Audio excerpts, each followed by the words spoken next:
Morena koutou, ki inoi tātou. Tūtawa mai I runga, tūtawa mai I raro, tūtawa mai I roto, tūtawa mai I waho. Kia tau ai, te Māori tū, te Māori ora, ki te katoa, haumi e, hui e, tae ki e. Kia ora. Thank you very much, Councillor Kaifong. Today I have apologies for Councillor Brown, who is on jury service, and also Councillor Waru for just a slight lateness. May I please have a mover and a seconder for these apologies? Moved by Councillor O'Brien, seconded by Councillor Maxwell. I don't have any further apologies, so I'll put that to the vote. All those in favour, please say aye. Aye. Any against? That's carried. Thank you. Any declarations of interest this morning? Any urgent items not on the agenda? There appear to be none. So we'll move on to our confirmation of minutes. This is for the meeting that was held on 29th of March. May I please have a mover and a seconder that the minutes are confirmed as true and correct? We are on page 6 of your agenda. Moved by Councillor O'Brien, seconded by Councillor Kaifong. Any corrections for the minutes? I'll put that to the vote. All those in favour, please say aye. Any against? It's carried. And also the council meeting minutes of the 5th of April, please. May I have a mover and a seconder that they are confirmed true and correct? Moved by Councillor Patterson, seconded by Councillor Barker. Any corrections to those ones? All those in favour, please say aye. Thank you. We have our staff report today, page 15 of your agenda, the financial performance, and this is for the past 9 months. May I please have a mover and a seconder to receive this report? Financial performance for the 9 months ended 31st of March 2023 be received. That's moved by Councillor Lee, seconded by Councillor Barker. All those in favour, please say aye. Thank you. I'll hand over to DC Thomas Colley to overview his report and presentation this morning. Thank you. Thank you, Madam Mayor, and good morning, councillors. As the Mayor highlighted, financial update for the 9 months to the 31st of March. You'll recall over the last few months we've talked about the challenges that the organisation has faced. So during the year we've incurred significant time and expense with regards to the Plan Change 9, but also the emergency housing response and the consenting on Fenton Street. We've had significant adverse weather effects as we experienced one of the most interesting summers for quite some time, and in particular 2 cyclones, Cyclone Hale and Cyclone Gabrielle, that both led to substantial damage to some of the roading networks and incurred additional costs. And in addition to that, we had operating under a budget that had little to no inflation, and as we know, inflation is running close to 7% now for close to a year. In response, the organisation has reviewed and deferred its expenditure, has deferred recruitment where possible, and has also looked to increase revenue targets with the view and the goal of looking to offset those challenges. So how are we doing at the moment? For the 9 months, an overall $300,000 surplus. But when you break that down into its different components, you can see some of the challenges that we're experiencing and how we're offsetting that. So from the income front, 21 million behind budget. Predominantly capital subsidies make up all of that, if not more. And we've got some revenue streams that are tracking ahead of budget as well, in particular the building consent area and in some of our rating revenues. On the expenditure front, operating expenditure, that's that 4 million over budget, and that's where a majority of those costs responding to storms, the resource consents for the motels and Plan Change 9 predominantly sit. Our capital expenditure continues to lag a little bit behind budget, predominantly as a number of key projects have been just timing-wise not started, and our underlying renewal program continues to at good pace. And overall, our net debt position is very similar to that was recorded last month, and no real overall change. So to break down that $300,000 surplus to try and drill down into the underlying operating deficit, you strip out the capital subsidies component with regards to the capital subsidies not received. We've talked to you before around as well, we're lagging behind in our developer contribution revenues as a number of those are not, as a number of developments are not progressing as expected, and what that leaves is an underlying deficit of $740,000. And effectively what that makes up of is operating revenue in excess of budget by 3.5 million. Half of that makes up additional rates revenue, more than that was budgeted. Investment revenue being up, that's a result of us having more cash on hand, which means we're getting more interest revenue. Subsidies and grants are up by close to $1.6 million. A lot of that is actually third-party funding to help with some additional costs on the other side of the operating expenditure, particularly from Waka Kotahi. Our fees and charges overall, though, are down, predominantly in parking, subdivision fees and in some of our events and venue space, but they are up in other areas, as I said, in particular around the building consenting areas. And our capital subsidies as well are up slightly, and that's in supporting the roading. On the operating side, this is where we've seen the majority of the additional costs being borne with regards to additional inflationary expenses, the emergency housing costs, so not only community safety costs in response to that, but in particular the costs associated with the resource consents of those 12 motels. We had Cyclone Hale come through and did some damage to some roading network. Then obviously Cyclone Gabrielle with regards to Feb, and while we were fortunate enough to not be in the same position as some of our friends around the country, it did incur close to $1 million of costs, predominantly in the roading space. Insurance is up as a result as well of some of the events over the last few years. So our insurance premiums are starting to creep up, and we're seeing those effects come through with regards to our insurance renewals. And as we said before, some CPI inflation, budgeted little to no in our budgets, and we're facing across the board upwards of 7%.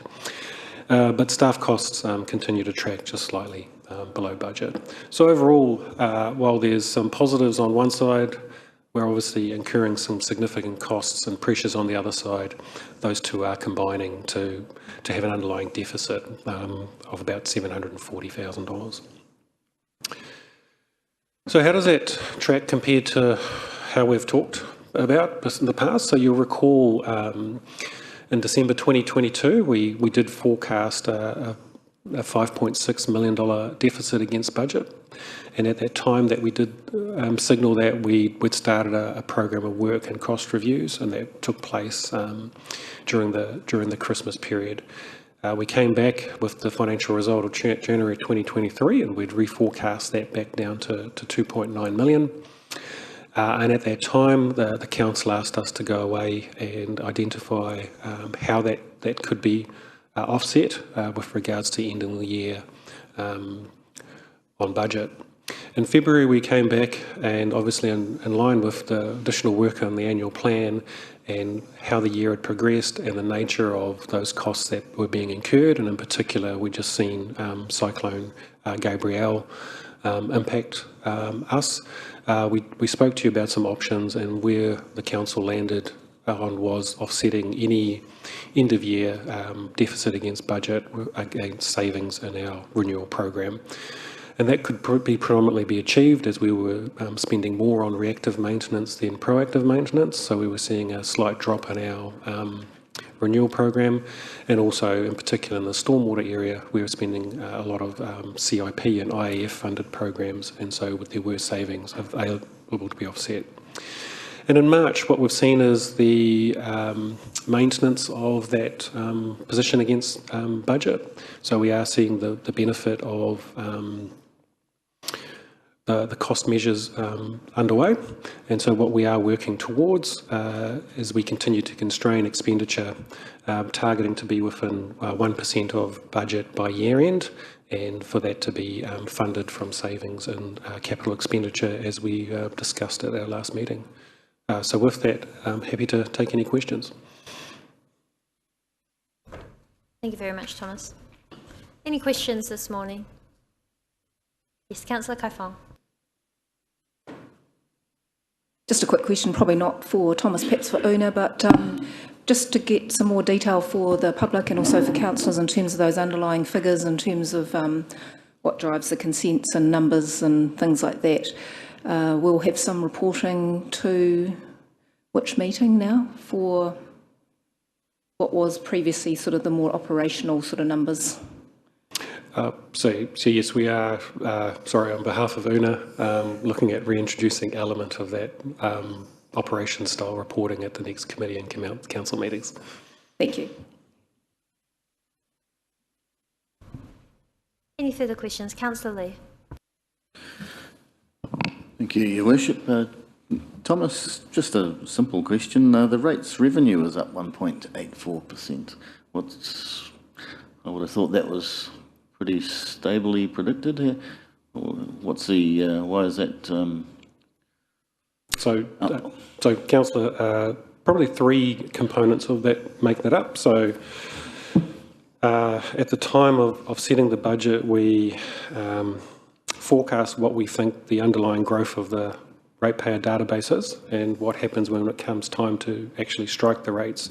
Sometimes there's a bit of a difference, so there's an element of getting slightly more growth than what we anticipated. That makes up a portion. Another portion is this around water by metre, so that does sit in the rates revenue, and there was a lot of more higher usage water, and in particular a lot more revenue generated in that area, so that makes up the third portion. The second portion. And the third portion is there's an element of the rates remissions budget that is reflected in that rates revenue line, and we haven't given out as many remissions as we normally do. And so the combination of those three predominantly make up that additional revenue line.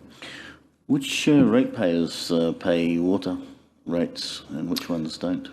So water by metre is predominantly commercial ratepayers and some of our rural schemes, such as the Rotorua scheme. Okay, thank you. Councillor Patterson. Thank you, Your Worship. Thanks for the report, guys. Just the insurance premiums going up. Deputy Mayor Kaifong and I attended a LGNZ meeting back on the 17th of March, and one of the topics was reducing our risk profiles. Have we done a bit of a look at where we sit with some of our big assets to decide, are these actually worth the insurance levels that we're paying? Do we need to look at other approaches to our insurance? Have we done anything like that going forward with all these natural disasters, etc., that seem to be getting worse and worse? Are we getting to a point where we need to decide, we need to change our thinking on this? Is there any opportunity in that? So every year, I guess, officers on councillors' behalf do undertake that exercise. I think going forward, as insurance premiums are increasing and we're seeing frequency of storms, there may need to be that question asked with regards to some assets not prepared to be insured. As you can imagine, that's not a position officers could take on your behalf, and so that could be something at the next insurance renewal cycle that the Audit and Risk Committee could review. Thank you. And I'll just ask the Chief Executive to comment on that too, please. If I may, through the Chair, just an observation, councillors. At the end of, effectively at the end of last year, when you saw the potential deficit, you were very clear that this was a situation that you did not want us to actually see continue to the end of the financial year. You've also set priorities around prudent financial management. And so what I just want to highlight the fact is that over the subsequent months, the organisation has worked hard to deliver the results that you're seeing for the end of year position at this particular time. It certainly hasn't just happened. It's happened by an extremely active management approach to expenditure in the organisation. The flip side of this, of course, is that we have actually constrained the organisation expenditure quite significantly over this period of time. So some of the items that would have gone forward normally haven't. So this has been a situation where, to achieve this result, we actually have lowered the level of spend of the organisation.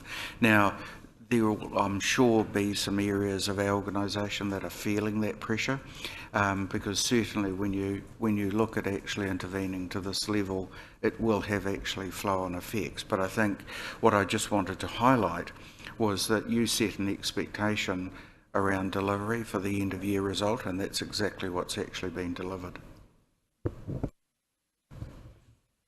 Thank you very much. I have a quick question around the financial and development contributions, as well as reducing expenditure. An important part about coming to budget is also being able to increase revenue. Unfortunately, development contributions are 947,000 behind year-to-date budget due to lower developer activity year-to-date. I note in your report that is quite a significant amount. So I'm just wondering, understanding that the times are economically challenging and there could just be a natural slowing of the market at the moment, around whether we got that forecast quite right or if there are just extraordinary circumstances in this case, bearing in mind that the lack of development contributions also means there is a lack of development in general at a time where we are needing more homes, to increase the supply of homes for the many people who need them in Rotorua. Yeah, thank you, Your Worship. There's three elements to that. So what we noticed about a decade ago when we first introduced development contributions was there was a huge influx of applications to get in before that deadline. And what we saw this time around was exactly the same. So a lot of the developers that had plans underway lodged their consents prior to the commencement date, which means that those applications aren't captured by the development contribution. So we anticipated that, and so that's one element of it. The second element is there's a lot of consents that have already been approved, and so a lot of developers, or not a lot, but some developers are actually now just building what was already consented. So once again, those aren't being captured. And then the third one is that we are seeing a little bit of a slowdown with regards to the economic conditions. So we did anticipate those first two when setting the budget, but when the budget was set, we didn't anticipate, obviously, the inflationary cycle, central banks raising interest rates and trying to get a significant slowdown of the economy. And so the three of those are combining to that position. Thank you. Were there any further questions? Councillor Patterson. Thank you, Your Worship. Just further to your question, does Kāinga Ora pay development contributions? Yes, Crown entities are not exempt from development contributions. Thank you. Yeah, thank you. Councillor Kaifong. Just in relation to the inner city security costs, what are the mitigations around that, since we've now got a community constable back in the CBD, but what other mitigations are in place to try and alleviate the ongoing need to pay for inner city security? My understanding is Anaru and his team are working on developing a strategy, so I'm not too sure on the timing of that.